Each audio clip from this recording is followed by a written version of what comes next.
বন্ধুরা, ডিম কারির final look. এবার শুধু গরম মশলা আর ধনেপাতা দিয়ে নামাবো। দেখে কেমন লাগছে বলুন। আমি আর ডিম কারিতে একটু মটরশুঁটিও দিয়েছি। আপনাদের ভাল লাগে ডিম কারি খেতে? আমার তো খুব ভাল লাগে ডিম খেতে, ডিমের যে কোনো আইটেম।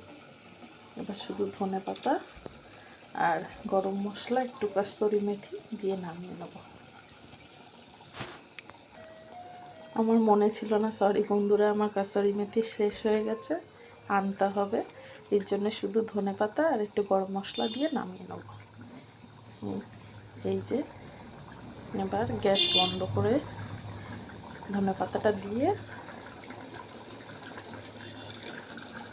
একটু গরম মশলা দিয়ে গ্যাসটা বন্ধ করে দেব।